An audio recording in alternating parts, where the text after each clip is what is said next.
Chapter number 1 ની અંદર ગુજકેટ બોર્ડની પરીક્ષા માટે તથા નીટ માટે ઉપયોગી એમસીક્યુની ચર્ચા કરીશું।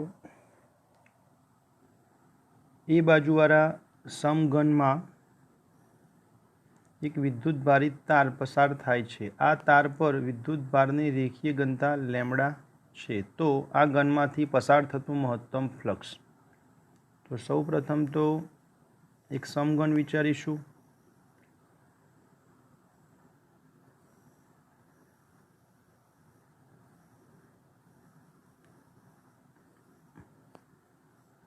समघननी अंदर जो आ विभाग में तार विचारवामां आवे एटले के ए बी विकर्ण तो लंबाई महत्तम बने। दरेक बाजू ए मानी लेवामां आवे तो ए सी थशे √2a, आ थशे ए तो पायथागोरस प्रमाणे ए बी बने √3a।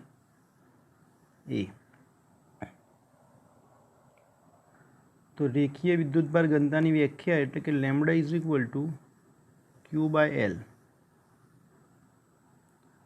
तो Q = लेम्बडा अने लंबाई एटले के महत्तम लंबाई माटे लईशुं √3 × a। तो गॉसना नियम परथी लखी शकाय phi-max = Qmax/ε0 जे मागेल जवाब छे।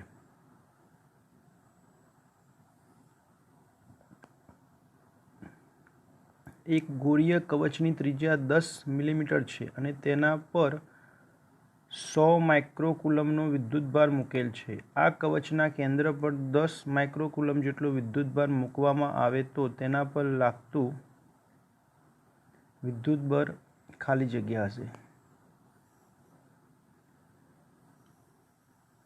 मित्रों, कवच पर जो विद्युतभार होय तो स्थित विद्युत शास्त्रना नियमों परथी कवचनी अंदर विद्युत क्षेत्र शून्य बने और जो विद्युत क्षेत्र शून्य होय तो F बराबर QE परथी E = 0 माटे F बराबर 0 थाय।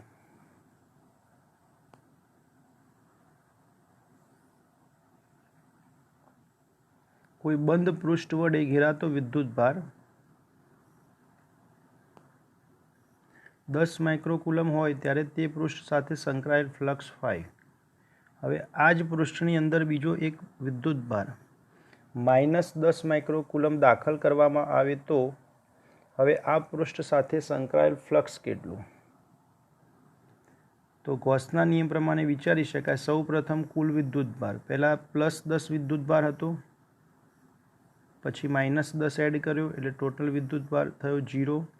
तो गॉसना नियम प्रमाणे विचारीए phi = σQ/ε0, σQ = 0 माटे फ्लक्स 0।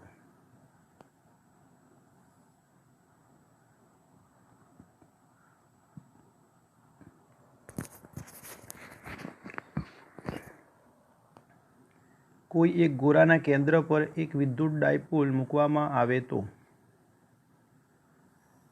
विद्युत डायपोल एटले के +Q અને -Q અને બંને વચ્ચેનું કંઈક અંતર।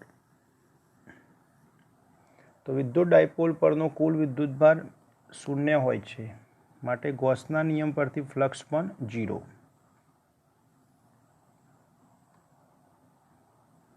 એક ઇલેક્ટ્રોન 9.1 × 10³ ન્યૂટન પર કુલમ तीव्रतावाળા વિદ્યુત ક્ષેત્રમાં મુક્ત પતન કરે છે તો તેના પ્રવેગનું મૂલ્ય। इलेक्ट्रॉन प्रवेगित थई रह्यो छे विद्युत क्षेत्रना कारणे एटले के कही शकाय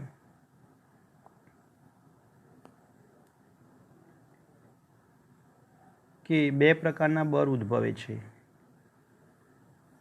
F बराबर QE और F बराबर MA।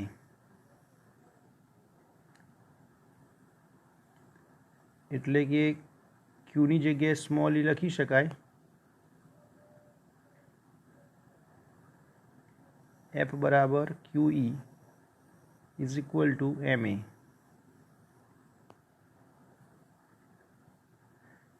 ક્યુની જગ્યાએ small E capital E is equal to M એ,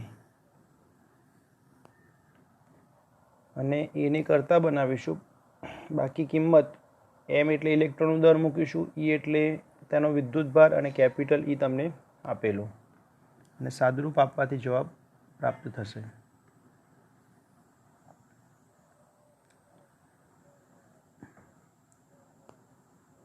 એક ધાતુનો સુવાહક ગોળો 1023 અણુઓ ધરાવે છે. જો તેમાંથી 0.1% ઇલેક્ટ્રોન દૂર કરવામાં આવે તો ગોળો કેટલો વિદ્યુતભાર પ્રસ્થાપિત કરશે? તો આ પ્રમાણે વિચારી શકાય કે 100% 1023 અણુઓ, તો 0.1% કેટલા? ધારો કે n, તો n બરાબર 10⁻20 થશે, અને ગોળા પરનો વિદ્યુતભાર એટલે કે વિદ્યુતભારનું ક્વોન્ટમીકરણ Q બરાબર એની પરથી ગણતરી કરી શકો, એટલે કે 16 કુલમ.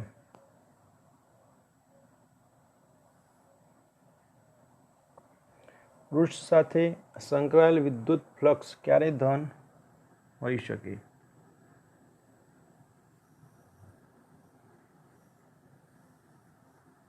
મિત્રો, ફ્લક્સ ગણવા માટેનું સૂત્ર 5 is equal two EA cos theta. પહેલા ચરણમાં ઓલ લખી શકાય, બીજામાં S. ઓલનો મતલબ બધા વિધેય પ્લસ, એટલે પહેલા ચરણમાં કોસ પ્લસ, જ્યારે બીજામાં કોસ માઇનસ થશે. એટલે જો એંગલ 90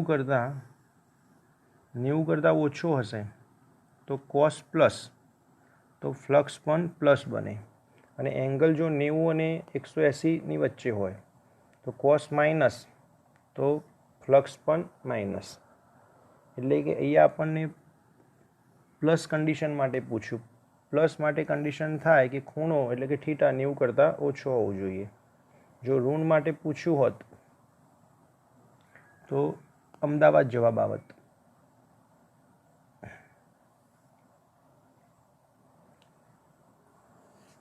સમાન મૂલ્યના બે વિજાતીય વિદ્યુતભારો એકબીજાથી 3 સેન્ટીમીટર દૂર હવામાં હોય ત્યારે 40 ન્યૂટન આકર્ષણ બળ અનુભવે છે. તો દરેક પરના વિદ્યુતભારનું મૂલ્ય, તો R બરાબર 3 સેન્ટીમીટર, F બરાબર 40 ન્યૂટન, કુલમના નિયમથી ગણી શકાય.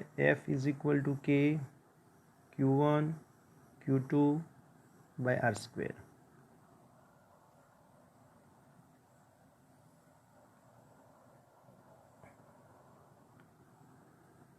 હવામાં R અંતરે રાખેલા બે બિંદુવત વિદ્યુતભારો એકબીજા પર F બળ લગાડે છે. એટલે કે શરૂઆતની કન્ડિશન નંબર 1, K બરાબર 2 ડાયલેક્ટ્રિક અચળાંકવાળા માધ્યમમાં, એટલે બીજી કન્ડિશનમાં માધ્યમની વાત કરી. ધારો કે F' is equal to Q1 Q2 by 4πε0 F' is equal to Q1 Q2 by 4πε into R². એપ્સલોનના સ્થાને લખી શકો તમે ε0 K. Q1 Q2 એટલે સમાન વિદ્યુતભાર, એટલે કે Q². 4πε એટલે કે 4π, એપ્સલોનના સ્થાને લખીશું ε0 અને R², અને K આવી જશે. તો ફરીથી મિત્રો આટલાની જગ્યાએ તો પાછું લખાશે K, એટલે કે આ સમીકરણ બની જશે. બીજા કેસમાં અંતર લઈએ R', એટલે આ પ્રમાણે સમીકરણ વિચારી શકાય. એટલે શરૂઆતમાં કેસમાં આ પ્રમાણે સમીકરણ લખાશે, બીજા કેસમાં લખાશે F', અને રકમમાં બંને તેટલું જ બળ લગાડવા આર ડેશ અંતર જરૂરી હોય તો આર ડેશ શોધો. તો બંને બળને કમ્પેર કરીશું. બંને બાજુથી કે કેન્સલ, ક્યુ સ્ક્વેર કેન્સલ અને આર ડેશને કરતા બનાવીશું. કે બરાબર 2 મૂકીશું.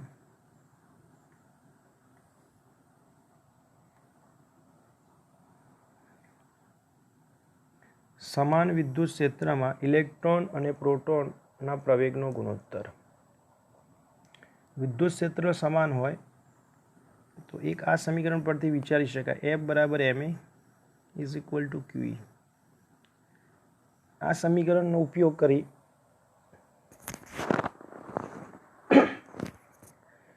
એક ઇલેક્ટ્રોન માટે વિચારીશું અને બીજા કેસમાં પ્રોટોન માટે. બંને સમીકરણમાં તમે જોઈ શકો કે જમણી બાજુ ઈ તો ફિક્સ રહેશે, કેપિટલ ઈ તમને રકમમાં સમાન આપેલો. બંનેને કમ્પેર કરીશું અને પ્રવેગનો ગુણોત્તર લઈશું.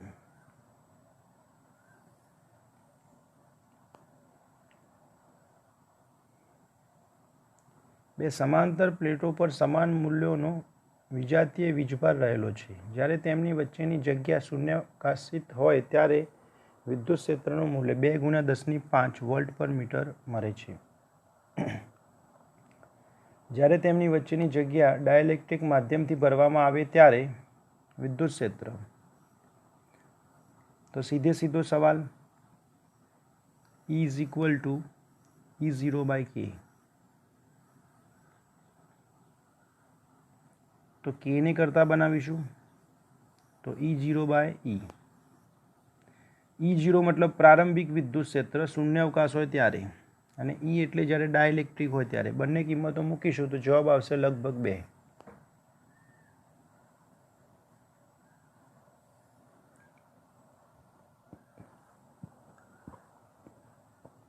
કાટકોણ ત્રિકોણ PQR માં PQ બરાબર 3 મીટર, QR બરાબર 4 મીટર અને Q મતલબ કાટકોણ 15 કુલમ, 12 કુલમ અને -20 કુલમના વીજભારો અનુક્રમે PQR પર મૂકેલા છે. તો Q પર રહેલા વીજભાર પર લાગતું બળ.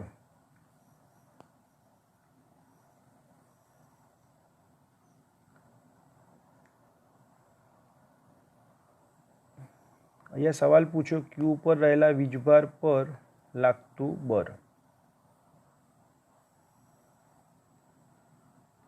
તો જોઈ શકાય કે 15 કુલમ અને 12 કુલમ વચ્ચે અપાકર્ષણ ઉદ્ભવે. એટલે 15 કુલમ વડે 12 કુલમ પર લાગતું અપાકર્ષણ બળ F1.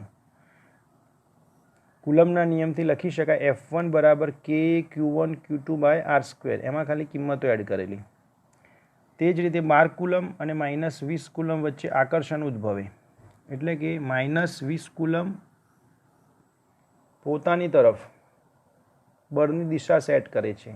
આકર્ષણમાં F2 પ્રમાણે વિચારીશું. કુલમના નિયમ પરથી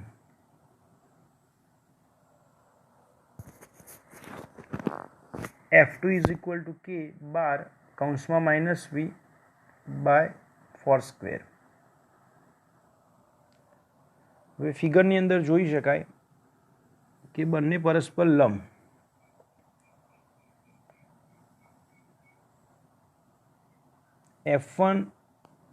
સદિશ F લંબ સદિશ F2 હોવાથી પરિણામી બળ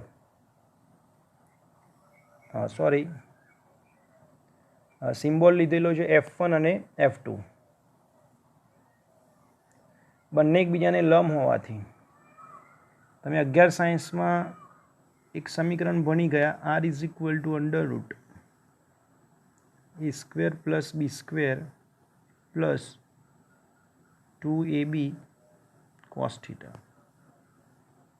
એ θ બરાબર 90 થશે. એટલે આ પદ 0 થઈ જશે. A ના સ્થાને F1 અને B ના સ્થાને F2. એટલે ફાઇનલ આન્સર આવશે 25.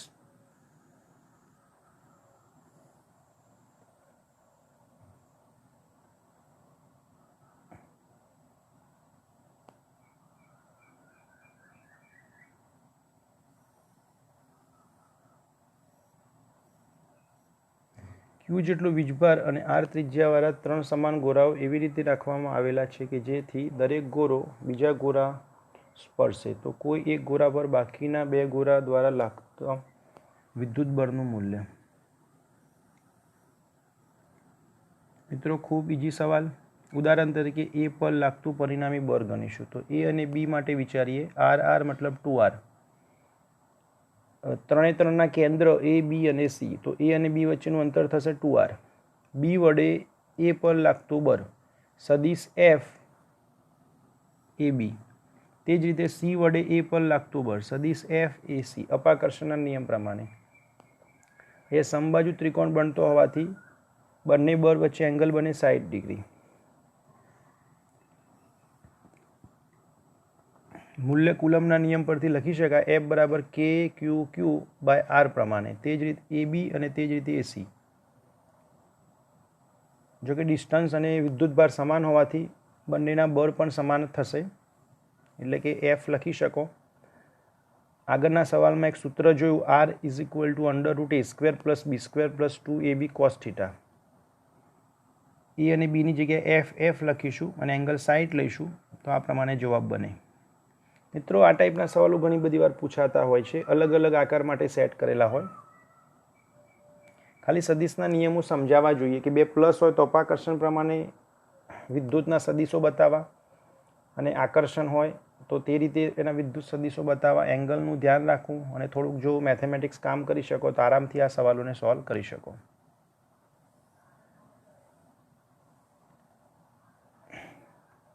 એક Q1 વિદ્યુત ભાર તેનાથી અલગ એવા Q2 વિદ્યુત ભાર પર કુલમ બળ F લગાડે છે. હવે જો ત્રીજો Q3 વિદ્યુત ભાર તેમની નજીક લાવવામાં આવે તો Q1 દ્વારા Q2 પર લાગતું બળ. મિત્રો જ્યારે બે વિદ્યુતભાર વચ્ચે કુલમના નિયમ પ્રમાણે બળ લાગતું હોય, ચાહે આકર્ષણ હોય કે ચાહે અપાકર્ષણ, આ પરિસ્થિતિમાં આ તંત્રની અંદર જો ત્રીજો વિદ્યુતભાર પ્રગટ થાય તો ત્રીજાના આવવાથી આ બંનેને કોઈ ફરક પડતો નથી, એટલે બળમાં કોઈ ફરક પડતો નથી. સંપાતના સિદ્ધાંતની અંદર આની ચર્ચા કરેલી છે. એટલે કે પહેલાં જેટલું જ બળ રહેશે, એટલે કે અચળ રહેશે.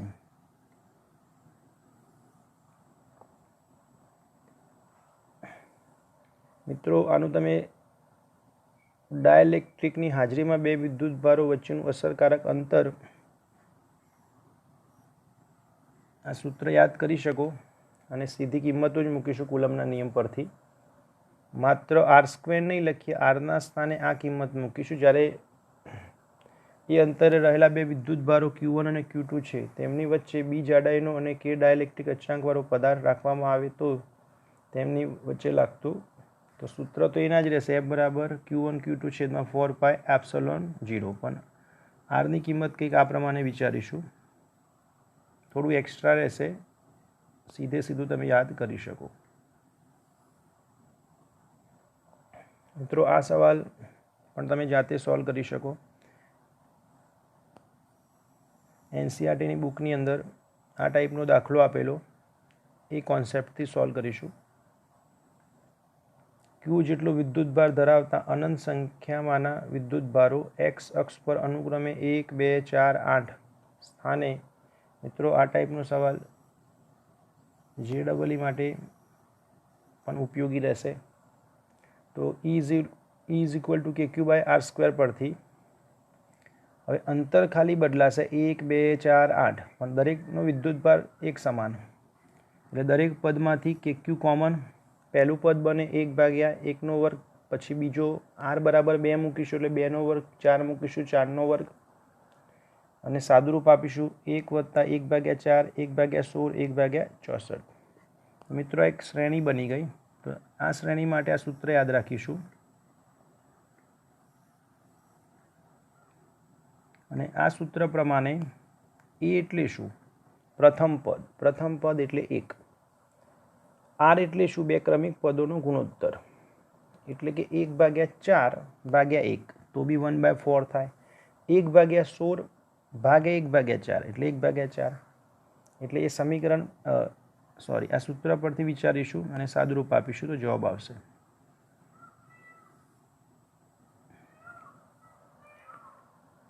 મિત્રો આકૃતિ તમને આપેલી, આની અંદર એ પર વિદ્યુતભાર Q/3, બી પર વિદ્યુતભાર Q/3, આ બંને પ્લસ વિદ્યુતભાર. હવે પ્લસ વિદ્યુતભારનું વિદ્યુત ક્ષેત્ર બહારની તરફ હોય તો બંનેનું પોતાનું વિદ્યુત ક્ષેત્ર બહારની તરફનું એકબીજાને કેન્સલ કરશે, એટલે માત્ર હવે ઓ પર માત્ર સીના કારણે જ વિદ્યુત ક્ષેત્ર જોવા મળશે.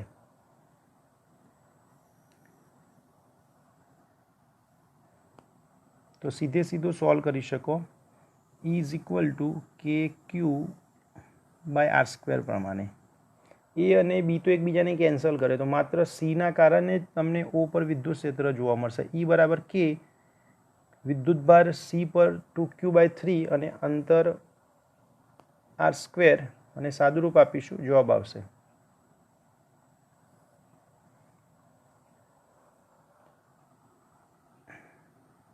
એક સમબાજુ ત્રિકોણના શિરોબિંદુઓ પર 3 વિદ્યુતભારો 2Q, -Q અને -Q આવેલા છે. તો આ ત્રિકોણના કેન્દ્ર પાસે વિદ્યુત ક્ષેત્ર અને વિદ્યુત સ્થિતિમાન બંને રાશિની ગણતરી કરીશું.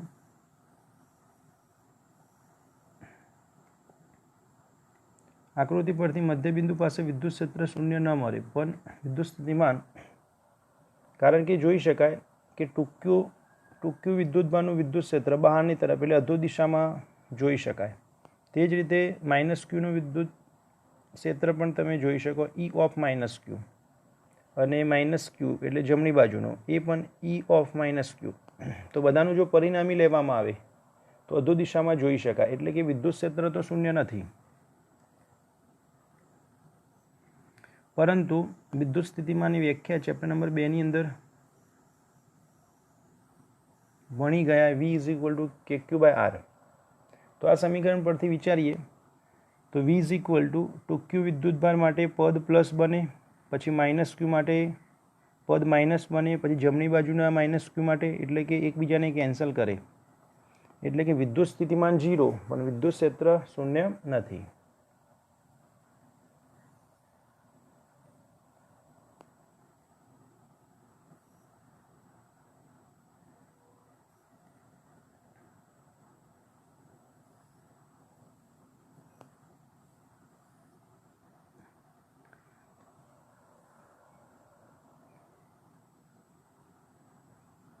મિત્રો સીધે સીધો સવાલ, NaCl અણુની ડાયપોલ મોમેન્ટ, અહીંયા બંને વચ્ચેનું અંતર આપેલું અને વિદ્યુતભાર 1.6 × 10−19. ડાયપોલનું સૂત્ર P = 2a × Q પરથી સોલ્વ કરીશું. ફરીથી એકવાર વિદ્યુત ડાયપોલની વ્યાખ્યા પરથી ગણતરી કરીશું. Pની કિંમત આપેલી, બંને વચ્ચેનું અંતર શોધીશું. તો 2a = P/Q.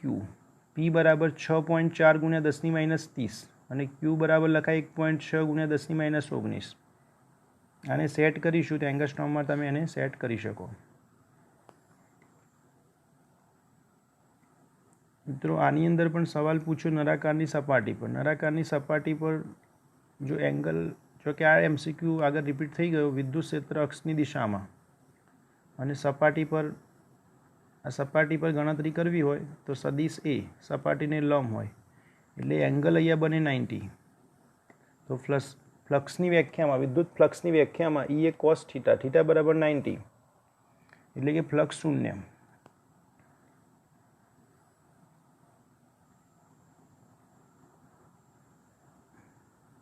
અહીંયા સમઘનની વાત કરેલી અને એક ધાર એટલે તમે એક બાજુ સમજી શકો. હવે સમઘન આ પ્રમાણે વિચારી શકાય.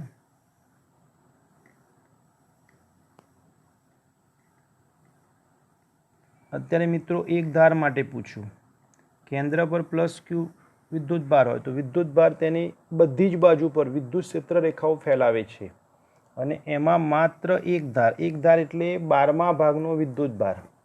ગૌસના નિયમ પરથી લખી શકાય 5 = Q/ε0. તો વિદ્યુતભાર 12મા ભાગનો લઈશું એટલે Q/ એટલે ટૂંકમાં એક ધાર પર પૂછ્યું હોય, એક ધારની જગ્યાએ બાજુ પર લખેલું હોય તો Q/12 × ε0. મિત્રો આની જ અંદર એવું શિરોબિંદુ માટે પૂછ્યું હોય તો જવાબ આવશે Q/8 ε0. અને મિત્રો આની અંદર પૃષ્ઠ માટે પૂછ્યું હોય તો Q/6ε0, કારણ કે 8 શિરોબિંદુ હોય એટલે ભાગ્યા 8, 8મો ભાગ, 6 સમતલ હોય એટલે ભાગ્યા 6, અને 12 ધાર હોય એટલે આ એકના જ ટોટલ સવાલો બને 3. આમાં મિત્રો થોડી વેરાયટી પણ હોય કે જો વિદ્યુતભાર શિરોબિંદુ પર હોય તો શું વિચારવું, અહીંયા સપાટી પર હોય તો શું વિચારવું. તો આમાં પાછા બીજા થોડાક જવાબો બને એ ભવિષ્યના વિડીયોમાં જોઈશું. ફરીથી એકવાર અત્યારે જે 3 જવાબો સેટ કર્યા, આ જવાબો માટે વિદ્યુતભાર કેન્દ્રમાં હતો, પરંતુ જો વિદ્યુતભાર પોતે આ શિરોબિંદુ પર આવી જાય તો શું વિચારી શકાય. આ જગ્યાએ સમતલમાં ક્યાંક મધ્યબિંદુ પર આવી જાય તો શું વિચારી શકાય, અને આ ધાર પર આવી જાય તો શું વિચારી શકાય.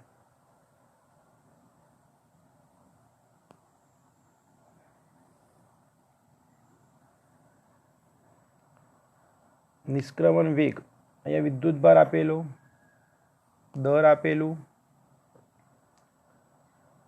તો બે પ્રકારની એનર્જીને કમ્પેર કરી શકો, 1/2 mv² અને W બરાબર QV વિદ્યુત સ્થિતિમાનની વ્યાખ્યા પરથી બંનેને કમ્પેર કરીશું અને વીને કરતા બનાવીશું, જવાબ આવી જશે. વી મતલબ વેગ, અને વિદ્યુત સ્થિતિમાનનું સૂત્ર બી લખીશું, V = KQ/R પરથી. સિમ્બોલ મિત્રો જે તે રકમમાં હોય તે પ્રમાણે લઈશું. જેમ કે આની અંદર કેપિટલ R હોય તો પછી કેપિટલ R લખીશું, સ્મોલ r નથી લખતા. અને બે પ્રકારના ચાર્જ, -Q કેપિટલ અને સ્મોલ q.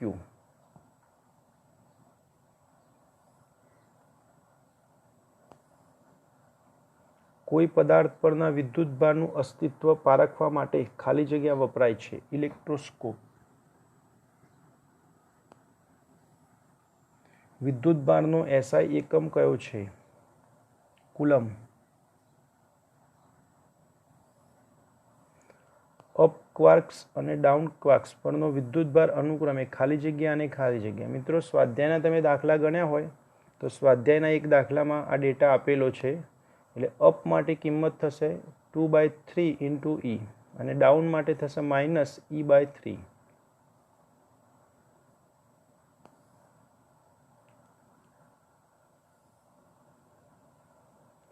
કોઈ પદાર્થને જમીન સાથે સંપર્ક કરાવતા ઇલેક્ટ્રોન જમીનમાંથી તે પદાર્થ પર આવે છે તો તે પદાર્થ પર ખાલી જગ્યા થશે, ધન વિદ્યુતભારિત.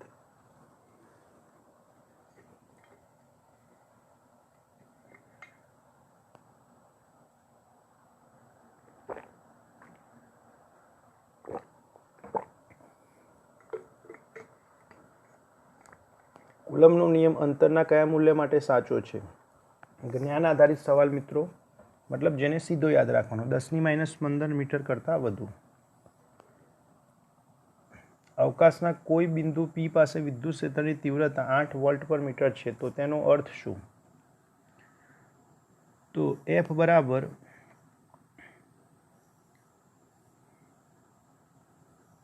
QE, F બરાબર QE. એકમ ધન એટલે Q બરાબર જો 1 વિચારીએ, સોરી,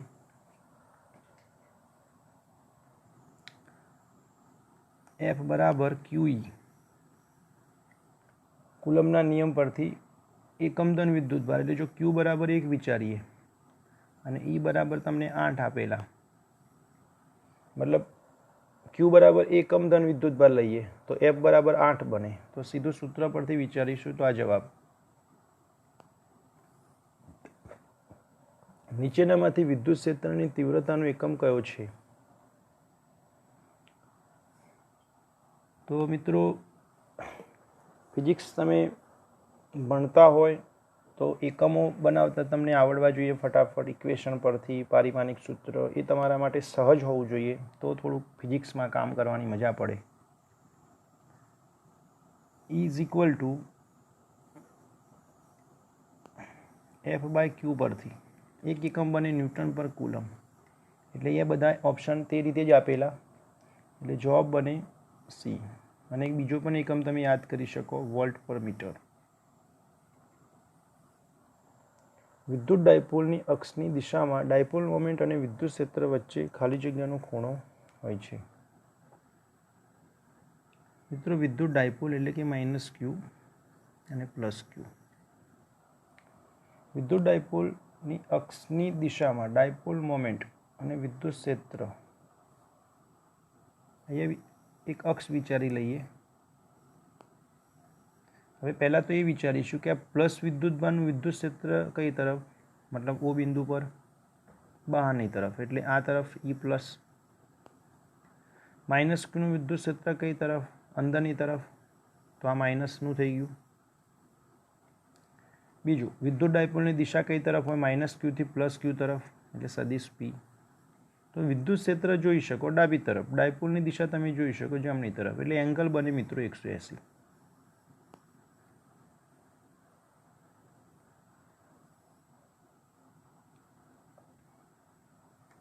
મિત્રો આ સવાલને બી તમે સીધો યાદ કરી શકો. ગોળાની પૃષ્ઠ વિદ્યુત ભારની ઘનતા સિગ્મા છે. તો ચેપ્ટર નંબર 2 ની અંદર એક ટોપિક આવશે, ટોપિક તમે ભણશો એટલે સૂત્ર સીધું યાદ રહી જશે, કેલ્ક્યુલેશનની કોઈ જરૂર નથી, સીધો જવાબ E = σ/, મતલબ ગોળા માટે σ/ε0 અને સમતલ માટે σ/, આ સમતલ માટે રહેશે, સમતલ માટે હોય તો આ જવાબ, અને ગોળા માટે એ જવાબ.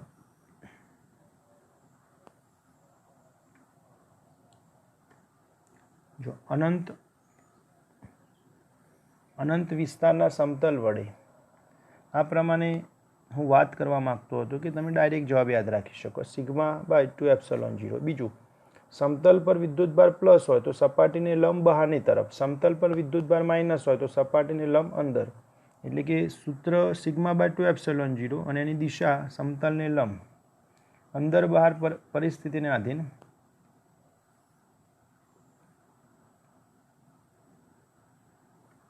પ્લસ સિગ્મા જેટલી સમાન પૃષ્ઠ વિદ્યુતભાર ઘનતા ધરાવતી જાડા વાહક લંબઘન ટુકડાથી r લંબ અંતરે વિદ્યુત ક્ષેત્રની તીવ્રતાનું મૂલ્ય.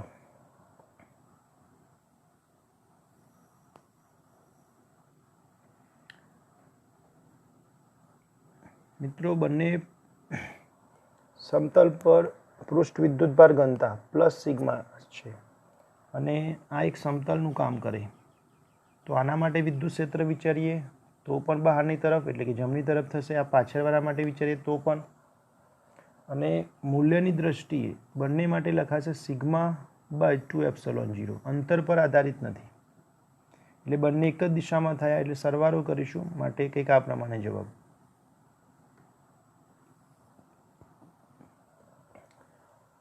વિદ્યુત ક્ષેત્ર રેખાઓની લાક્ષણિકતાઓ આપણે જાણતા હોઈએ તો સવાલ સારી રીતે સોલ્વ કરી શકીએ. નીચેનામાંથી ખાલી જગ્યા વિદ્યુત ક્ષેત્ર રેખાઓની લાક્ષણિકતા નથી.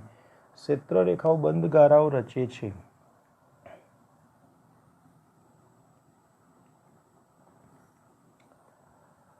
આ લાક્ષણિકતા ખોટી કહેવાશે, કારણ કે તમને યાદ હશે કે વિદ્યુત ક્ષેત્ર રેખાઓની લાક્ષણિકતાઓ બંધ ગારા રચતી નથી. સાચું સ્ટેટમેન્ટ એ થશે. અહીંયા ખોટું આપેલું છે, એટલે તમને ખોટું પૂછ્યું, એટલે સી જવાબ.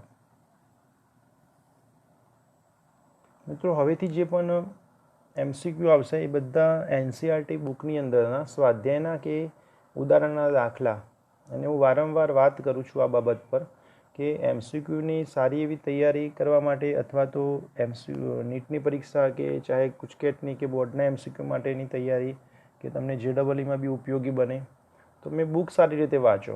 પણ MCQની અલગથી પ્રેક્ટિસ એટલા માટે કરવી જોઈએ કે પ્રશ્ન કેવી રીતે પૂછાય સમજ પડે. તો હવે આની હું ચર્ચા નહીં કરું, ખાલી તમને અહીંયા નીચે લખેલું પણ છે, તમે તમારી બુકમાં જોઈ શકો. સ્વાધ્યાયનો 1.1 નંબરનો દાખલો, ટૂંકમાં અહીંયા સ્વાધ્યાય કે ઉદાહરણની જ કિંમતો આપેલી, તે પરથી તમે ગણી શકો. તે જ રીતે મિત્રો અહીંયા સ્વાધ્યાયનો એક દાખલો 1.2 કૌંસમાં એ, એટલે ઘણા બધા દાખલામાં તમે જોયું હશે સ્વાધ્યાયમાં કે એમાં A અને B ગણવાના હોય, તો તમે આની અંદર જોઈ શકો કે માત્ર MCQ માટે એ વિભાગ લીધો ધ્યાનમાં. તે જ રીતે સ્વાધ્યાયનો ત્રીજો દાખલો કે સ્ક્વેર બાય GME MP। આ બધી રાશિ માટે કાં તો તમે એકમ મૂકી દો, કાં તો બધાના પારિમાણિક સૂત્ર મૂકો, અને જો સોલ્વ કરશો તો બધા માટે આવશે M0 L0 T0 Q0।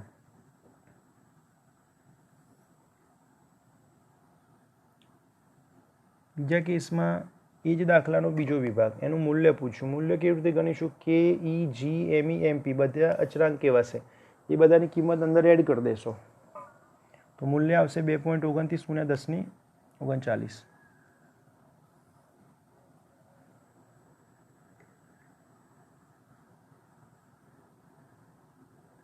સ્વાધ્યાયનો દાખલો 1.10 ખૂબ ઇઝી સવાલ। τ = PE sin θ। આની અંદર કિંમત θ = 30।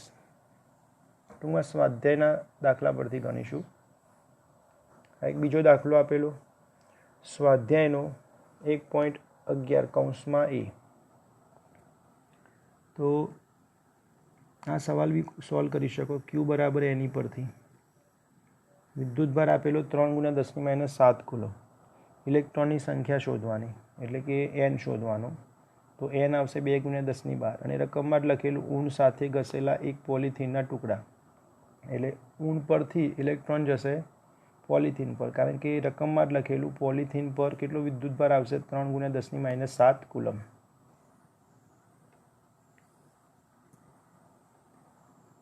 પછી તમે એનો બી વિભાગ પણ સોલ્વ કરી શકો MCQ માટે।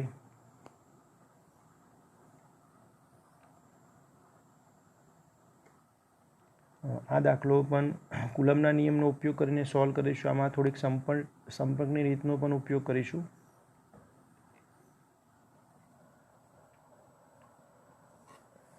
સ્વાધ્યાયનો 1.12 કૌંસમાં A। તે જ રીતે એનો એક બીજો વિભાગ, આ પણ ખૂબ સરળ બનશે કે કુલમના નિયમ પરથી ગણી શકો। F = K Q1 Q2/R²। બીજા કેસમાં કંઈક શરૂઆતનું બળ 0.015 ન્યૂટન। હવે તેમના પરનો વિદ્યુતભાર બમણો, એટલે વિદ્યુતભાર ડબલ કરી દઈશું। માનો કે F' ડબલ વિદ્યુતભાર, એટલે કે 2Q1 2Q2 અને અંતર અડધું R/2 કૌંસ પૂરો વર્ગ। બંનેને કમ્પેર કરીશું તો જવાબ આવી જાય। ટૂંકમાં સ્વાધ્યાયના દાખલા પરથી ગણીશું। તે જ રીતે એક બીજો દાખલો સ્વાધ્યાયનો 1.13 નંબરનો દાખલો।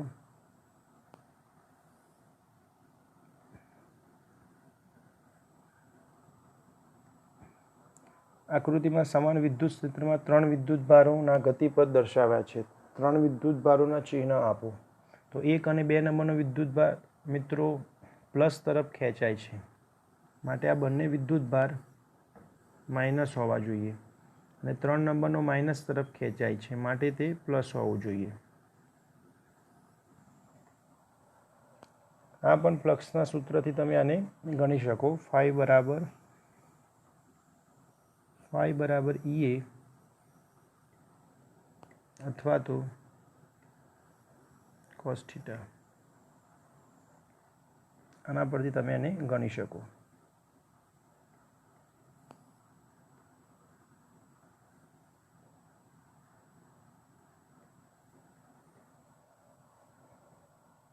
આ પણ સ્વાધ્યાયનો 1.15 કૌંસમાં B।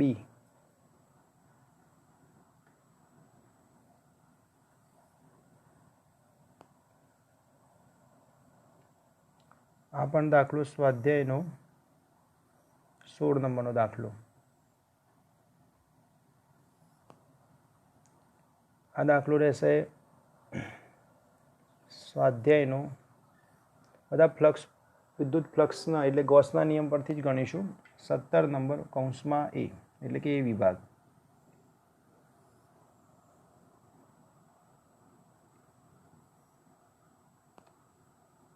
આ પણ દાખલો મિત્રો 18 નંબરનો। બધા સ્વાધ્યાયના દાખલા જ આપેલા પાછળના, તમે આની પ્રેક્ટિસ કરી શકો ખાસ MCQ માટે।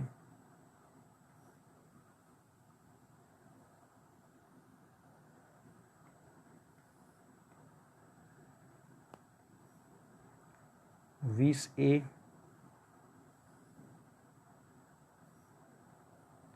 આ 20B. MCQની સાઈઝના દાખલા હોવાથી એને MCQમાં થોડાક કન્વર્ટ કરેલા.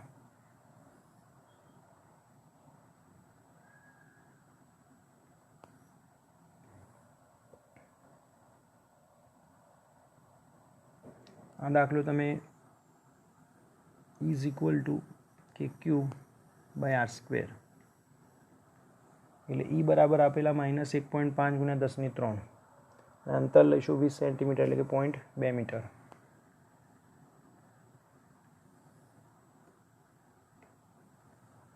પૃષ્ઠ ઘનતા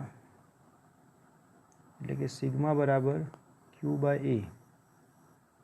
એ ગોરાની વાત કરી તો જો કે આ સ્વાધ્યાયનો જ દાખલો છે તો એ બરાબર લખાય 4πr². તો વિદ્યુત ભાર ગણીશું, ક્યુને કરતાં બનાવીશું. અહીંયા ધ્યાન રાખવાનું કે માઇક્રો કુલમનું કુલમમાં કન્વર્ટ કરીશું. અહીંયા તમને વ્યાસ આપેલો, વ્યાસનું ત્રિજ્યામાં કન્વર્ટ કરીશું. અહીંયા બી તમે ગોસના નિયમ પરથી ગોરાની સપાટીમાંથી બહાર જતું કુલ ફ્લક્સ, અહીંયા તમને કુલ ફ્લક્સ પૂછ્યું, ગોસના નિયમથી ગણી શકો.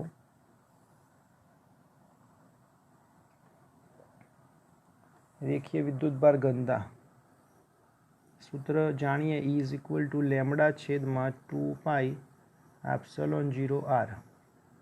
આની અંદર લેમડાને કરતાં બનાવીશું, બાકી કિંમતો આપેલી.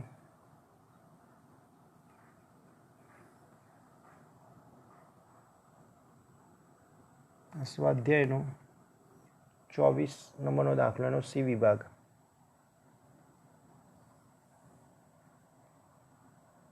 આ પણ સ્વાધ્યાયનો દાખલો, 2-3 સ્ટેપમાં તમે આને ગણી શકો.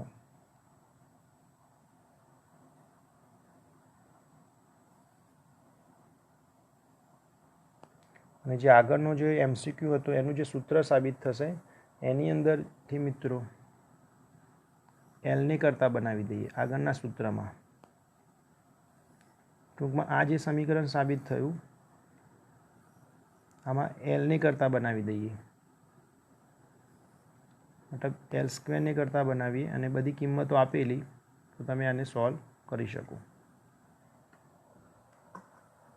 મિત્રો ખાસ એ પણ ધ્યાન રાખવું કે NCERTની બુકની અંદર જે આપેલા સ્વાધ્યાયના અને ઉદાહરણના દાખલાની બી સારી એવી પ્રેક્ટિસ કરવી અને થિયરી મેક્સિમમ વાંચી લેવી, વ્યાખ્યાઓ, એકમો, સૂત્રો અને કોન્સેપ્ટ, જેથી તમે સારામાં સારા સવાલો સોલ્વ કરી શકો. બહુ બધા MCQની પ્રેક્ટિસ કરવા જશો તો બી કોઈ મતલબ નથી. ખાસ બુક પર ફોકસ કરો, ગુજકેટ, નીટ માટે, JEE માટે, અને ચાહે બોર્ડના MCQની પ્રેક્ટિસ કરતા હોય.